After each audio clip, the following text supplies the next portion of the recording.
Hi, you guys. Okay, happy Friday. So sorry.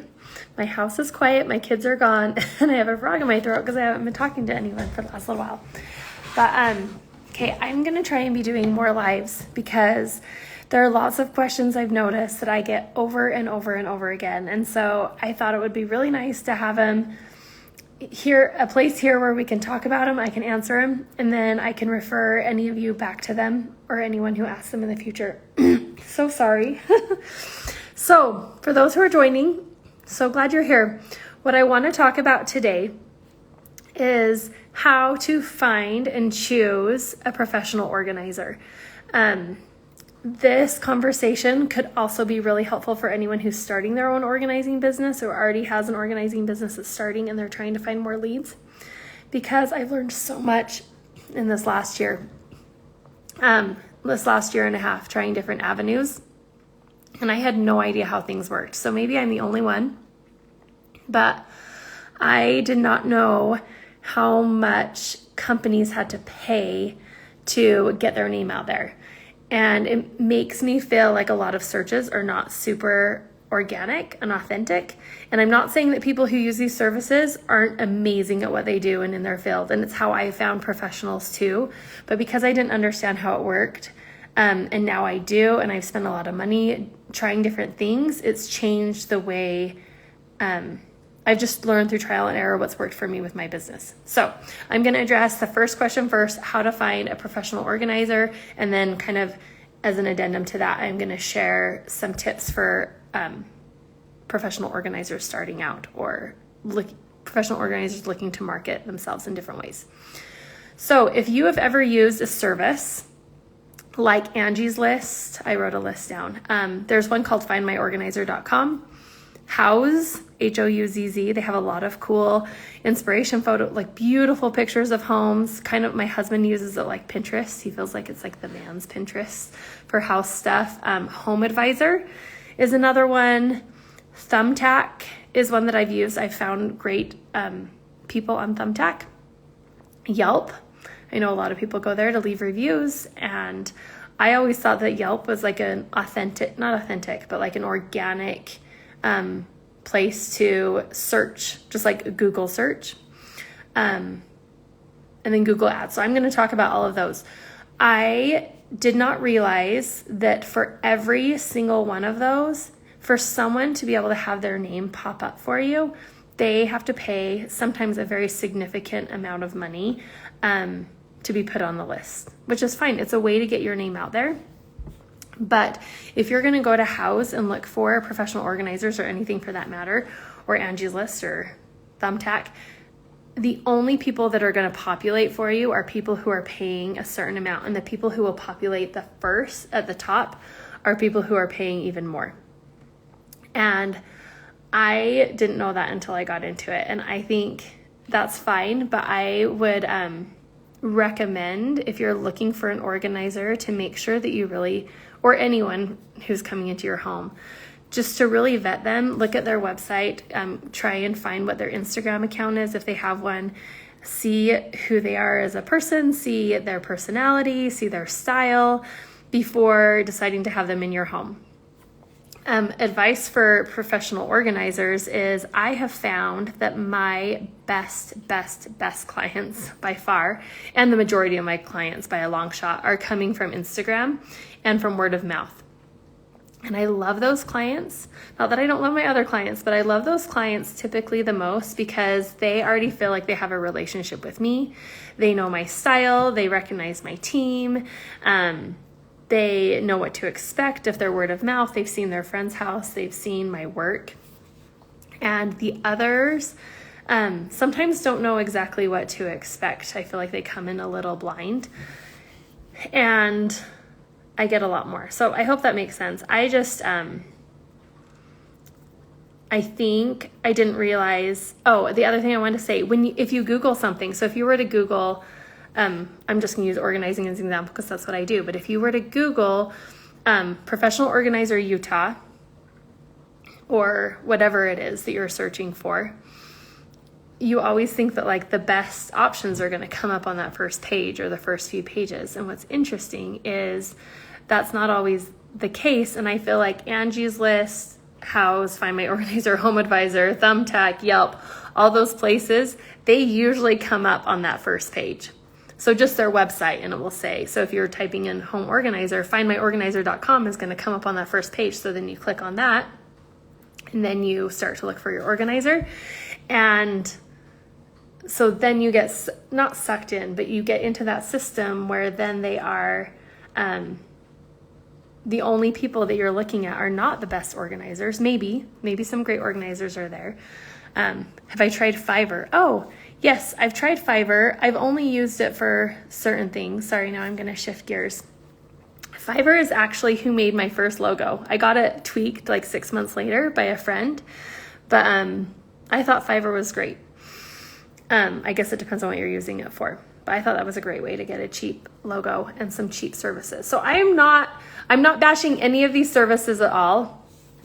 I just have found as an organizer, my best clients have come from other places, and I didn't realize as a consumer of other services that they weren't as authentic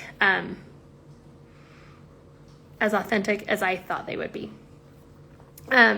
So just something to keep in mind when you're finding an organizer. I think finding someone who you connect with, finding someone who maybe has had similar stages of life that you have. I know on my team, I love having women who are empty nesters and also college age girls, and then everything in between. Yesterday we did a really fun little boys room. 2 boys share a room, and it was so helpful to have moms of kids who we knew what the items were, we knew what to label them, we connected with that stage of life. I think that can help a lot depending on the space that you're doing. And I also think that when finding an organizer, it's easy to see what their particular niche is. I love Tidy Home Nashville. They're so good at so many things. There's some of the organizers I love, but you can tell they love kid spaces and kid rooms. And I could list off a ton of organizers who are just really, really great at different things. Simply Sam Organized, she works in Utah. She's a designer, and she is like so good when she designs, like, I don't even know if quirky is the word, like cool, colorful. Yeah, I don't know. Her spaces are so cool. So when you see her pictures, you'll know, like, if that style resonates with you, she's your girl.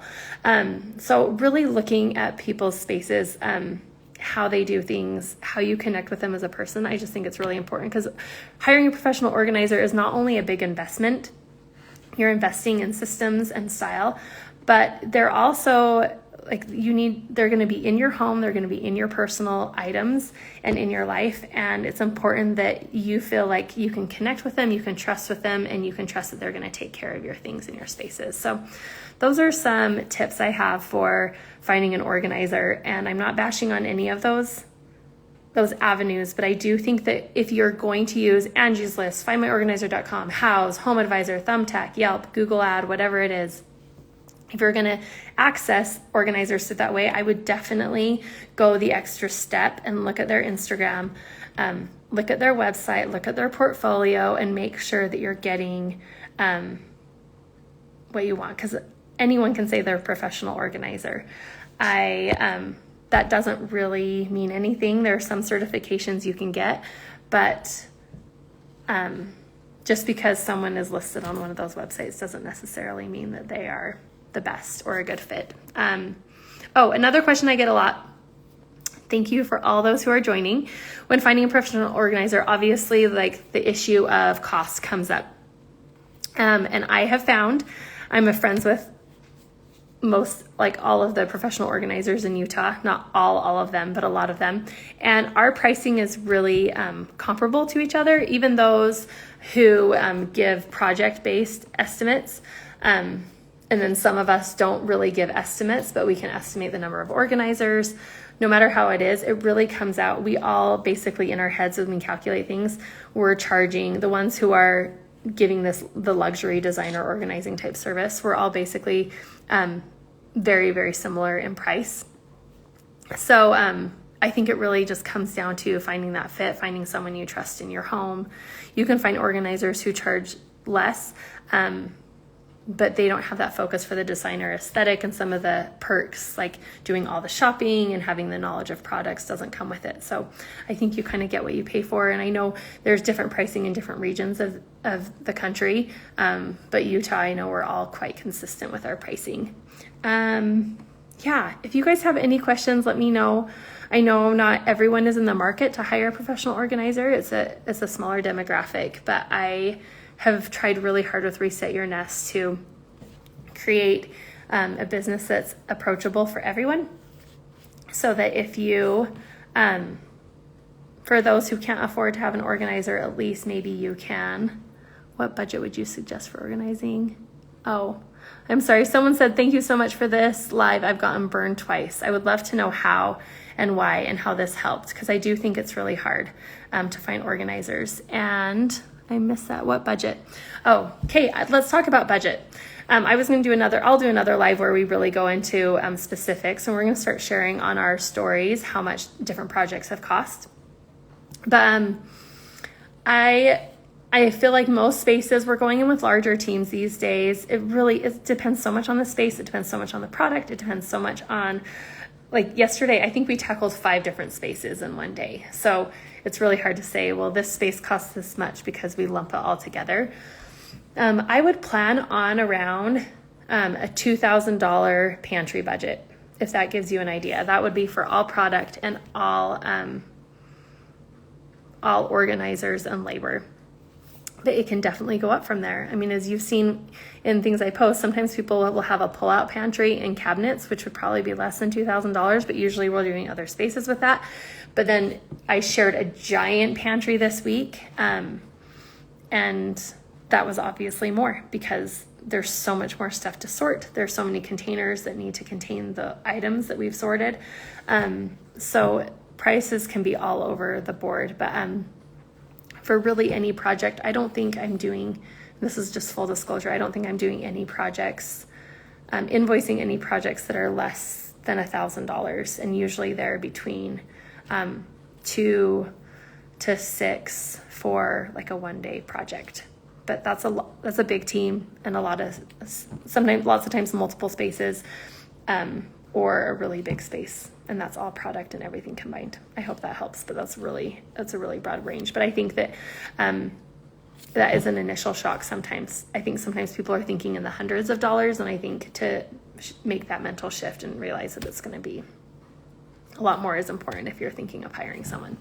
Okay, I hope that was helpful. I'm glad that was helpful for some of you. Whether you're starting your business or looking for one, just know, really, really looking into people. You can interview them, have a consult with them, talk to them, really look at their website. We've done a lot to my website recently just to make sure that it's really clean and easy to follow, easy to find information, easy to get answers. And then I'm here to answer any supplemental questions that you might have. And yeah, I hope that helps. And I hope you guys have a great Friday, and I'll get back on here later. I'm going to start to address these questions more in depth that really need more of a conversation style instead of stories that get lost. So let me know if you have more questions. Okay, see ya. Bye.